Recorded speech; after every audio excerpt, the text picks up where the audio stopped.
Boy313 and welcome back to Pokemon Emerald Randomizer. In the last episode we headed to Verdant Turf to visit Wally as we promised, and we also acquired the HM for strength by clearing out the 2 boulders in Rust Earth Tunnel.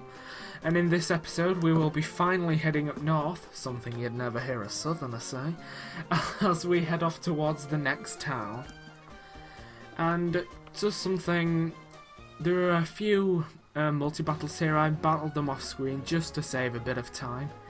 And the first thing that we notice as we come up here, red, is to train a hill. Scale the heights of you hot-blooded trainers.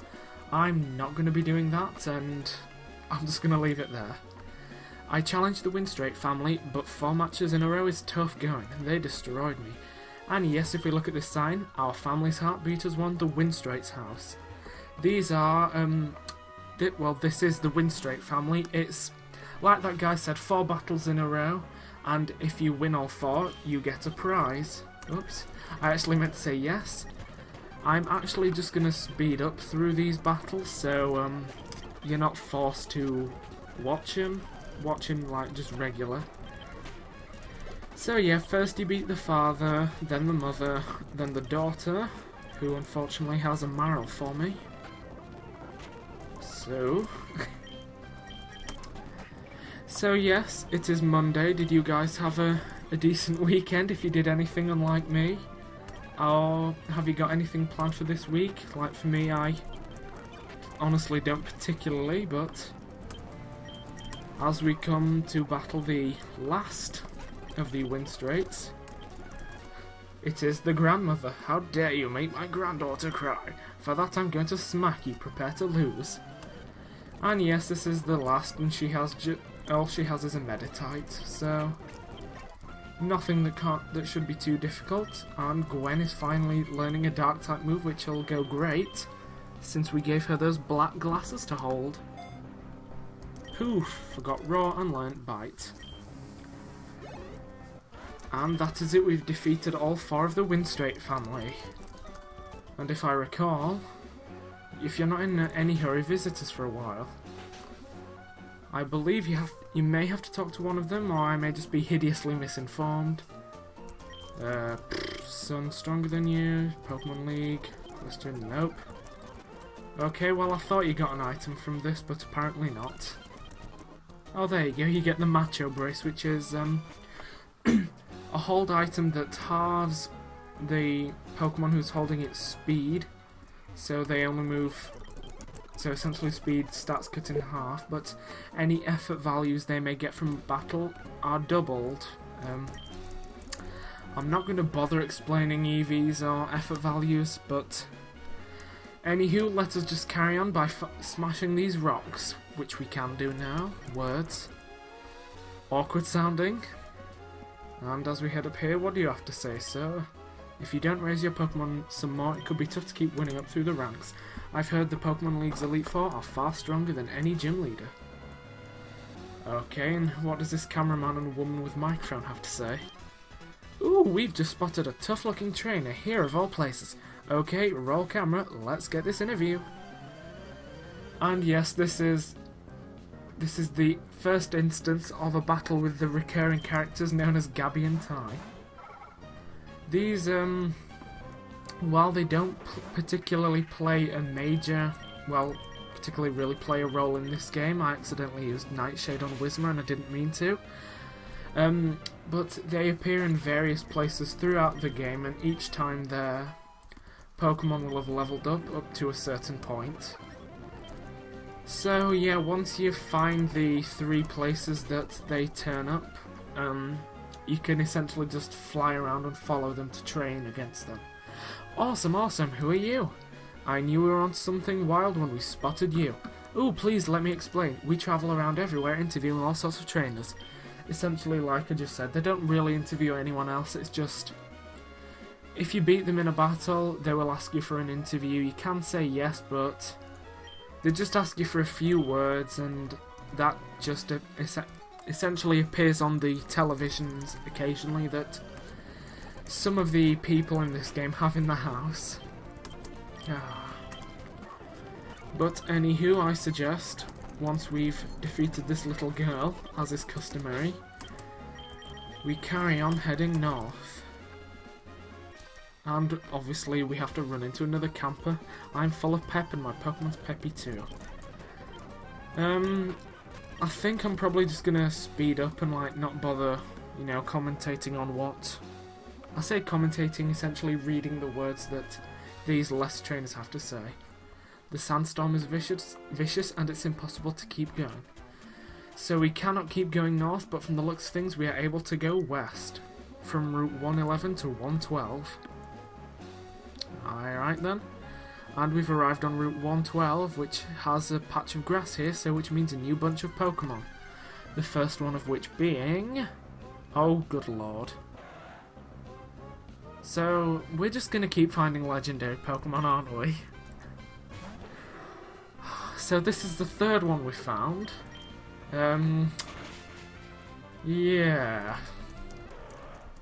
I'm not sure what to say about that, to be honest. Okay, let's see what else they've got in here. I say they, but... another Latias. And accidentally running into a small child, great. Just take care of this quick and then get back to running around in grass. Oh, Ninjask. That could be good, but, no. I mean, unless you wanted me to catch it, then again, just leave it in the comments. Ooh, actually, I know it's a Golbat and possibly one of the most annoying... wait. It's a flying type, but I'm not even sure if it can learn fly, but... hey ho, let's go for it and hope this doesn't KO it. Well, that happened. I tried, but... oh well, here's another one, right. Let's try and catch this one. Right, Smog, and I'm confused, great. Switch into that. Nightshade, that shouldn't KO it. Right. And now we just start hooking Pokeballs at it. There we go, that wasn't too hard.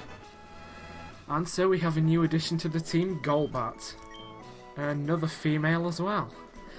Its fangs easily puncture even thick animal hides. It loves to feast on the blood of people and Pokemon because that's not gruesome and gory at all. It flits about in the darkness and strikes from behind. As do homosexuals. Inappropriate, but I'm allowed to say these things. Right, and here comes the awkward silent part of me trying to think of a name. Crobat, I'll just call it Cora, because that's the first name I can think of. Ta-da! And we have the 4th addition to our team, in the form of Madame Cora. Inner focus. Like I said, these natures and stats mean nothing to me from like, the generation, from before it was highlighted what happened, essentially. But since she can't really do that much now, I'll just give her the EXP share and also just take a quick look, is there anything we can do? Oh, actually, Steel Wing, yeah. Beryl. Steel Wing, yeah, I think that could be good if, yeah, Cora can learn it, so we shall teach her Steel Wing so she's got at least one decent move. I'll get rid of Supersonic. Right, okay. I'm just gonna quickly mush at the speed of sound, or at least 7 times as fast, back to the Pokemon Center so we can heal up again. And as we head back,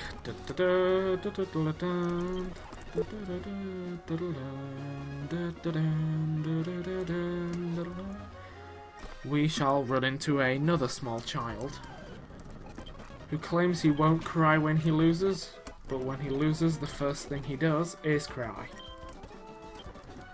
But Gwen has leveled up to 28, and so put Amanda in front since she's 27. Sign, what do you have to say? Mount Chimney. For Laveridge Town or the summit, please take the cable car. And as I recall, the last person I say person, gym leader told us that it was actually Laveridge Town in which the next gym was in. But there's some weird guys stood here. Hey man, is our leader really going to awaken that thing? Sounds like it, yeah, but I heard we need a meteorite to do it. Oh, I get it now. That's why the rest of the crew went out to Fall Arbor. You got it. And until they come back, we're not letting anyone pass, right? So, I guess these look like bad guys, and since they're blocking the route to Laveridge, we should, I guess, try and head to Fall Arbor Town. I said that quite awkwardly, didn't I? Fall Arbor Town. But we've got a couple of hikers. I nearly called them bikers, but it rhymes, it's close enough.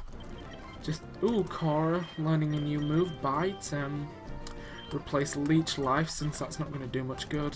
Right, another Geodude, again just the Water Pulse, and a final Geodude. And his legs are cramped up. Ah, my legs have cramped up. Can you grab some bandages from my backpack? How are bandages going to help with cramps? Surely just rubbing your legs or trying to move on them will help, not actually bandaging them up. And yes, we practically steal his Pokénav. But I guess we're heading in this cave as Fiery Path. And as most of you know who will have played this, Fire Pokemon and Poison Pokemon turn up, but everything is randomized, so we have a Marshtomp, okay. As much as I do like Swampert and it is my favourite starter, I think I'm going to avoid using any starters. And before anyone says anything, I'm not actually using Croconaut, it's just there as a HM slave. But we have it's a big boulder, but a Pokemon may be able to push it aside.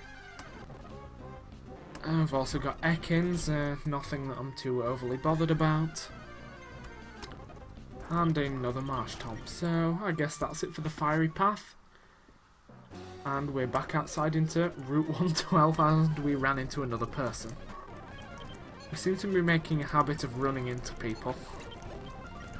Right, Roselia, just go for the Quick Ember and be done with it. Some berries here which we'll just quickly get. I say that, but in actual fact I'm starting another battle. Because words. Right, more berries, and more berries. And ooh. There's also Dewgong in the grass, which is a bit weird considering I don't know how to be able to live. Sir, hello. Show me how much you've toughened your Pokemon. And we've got a couple more battles here. Well, oh, he's got healing items, so he's one of those scumbag trainers.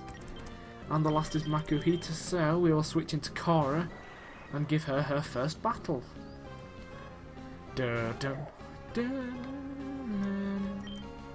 Let's go for the Steel Wing since I taught it special.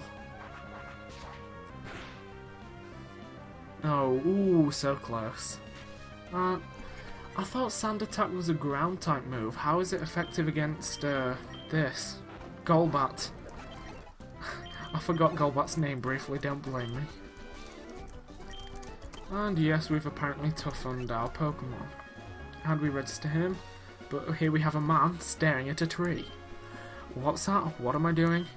I'm thinking about making my own room here and using a Pokemon move. I know, I'll give you this TM. Will you use it to make your own room? Sure, why not? And for that we get TM43, which is Secret Power. Find a big tree and it may drop some vines. Use the secret power in front of the tree, some vines should come free and drop down, so you can climb the tree. You'll find a lot of space for putting your favourite things, it'll be your own room. A secret base. You should make one too. Another thing, you don't always have to make a secret base in a tree. Yes, like he says, there's rock walls which have little squares in them, and there are also various large bushes in which you can make secret bases in as well. But for now, once we've cut this tree down and speak to this creepy old lady who doesn't really want us to leave, I'm actually going to leave this episode here. So thank you for anyone who watched it, and I will see you either tomorrow in Singularity or Wednesday, or back on Wednesday for another episode of the Pokemon Emerald Randomizer. See you later.